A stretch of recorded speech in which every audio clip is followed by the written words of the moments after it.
আসসালামু আলাইকুম। কেমন আছেন সবাই? আশা করি যে যেখান থেকে ভিডিওটি দেখছেন সবাই ভালো আছেন, সুস্থ আছেন। আমরাও ভালো আছি। আলহামদুলিল্লাহ বলতে হবে। যে যেখানেই থাকি আলহামদুলিল্লাহ বলতে হবে, যত কষ্টই থাকি না কেন। তো যাই হোক, চলে আসলাম প্রতিদিনের মতো নতুন একটি ভিডিওতে। তো আজকে ভিডিওটা শুরু করেছি। তো রান্না করব আর কিছু গল্প করব আপনাদের সঙ্গে, কিছু কষ্টের কথা শেয়ার করব। ভিডিওটির কোনো অংশ যদি আপনাদের একটু ভালো লেগে থাকে তাহলে অবশ্যই চ্যানেলটাকে সাবস্ক্রাইব করে দেবেন, লাইক কমেন্ট করে শেয়ার করে আমার পাশে থাকবেন। ধন্যবাদ সবাইকে।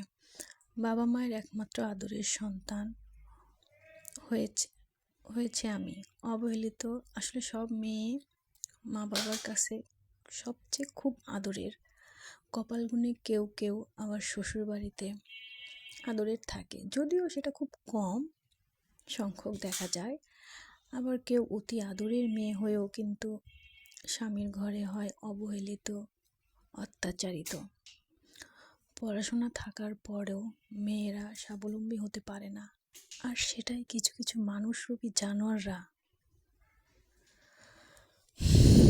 কাজে লাগিয়ে করতে থাকে অত্যাচার, অবহেলা।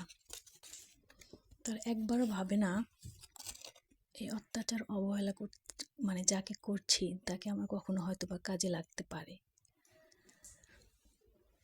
তারা মনে করে এত অত্যাচার অবহেলা করছি, হয়তো আমাকে ছেড়ে কখনো কোথাও যেতে পারবে না বা যাবে না, এখানেই যত অত্যাচার করি না কেন এখানেই থাকবে, হয়তো বা এরকম ভাবে।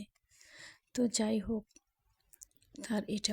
তাদের এটা বোঝা উচিত যে একটা মেয়েকে কখনো শুধু ভাত কাপড়ের জন্য সে মা বাবা ভাই বোন নিজের রক্ত আত্মীয় স্বজন সবাইকে ছেড়ে অন্য একটা অপরিচিত পরিবারে আসে না, তাদের আপন করে কিন্তু নেয় না। এটা অন্তত সব পুরুষের বোঝা উচিত। বুঝলে এরকম হবে না, আশা করা যায়।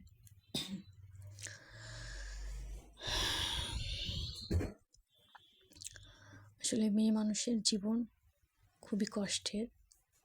আর একমাত্র মেয়ে যারা হয় বাবা মায়ের, আমি মনে করি তাদের কপাল অনেক বেশি কষ্ট দুঃখ থাকে, কারণ তারা বিয়ের আগে বাবার বাড়িতে খুব আরাম আয়েশ আদরে বড় হয়। এই জন্যই মনে হয় আল্লাহ তাআলা তাদের বিয়ের পরের জীবনটা খুব কষ্টে নেয়। এটা কিন্তু সবার বেলায় আমি অন্তত মনে করি, বুঝতে পারছি। তো এটা আমার দুপুরের আজকে রান্না ছিল, খুব সিম্পল খাবার। তো ভালো থাকবেন সবাই, আজকে এ পর্যন্তই। আল্লাহ হাফেজ।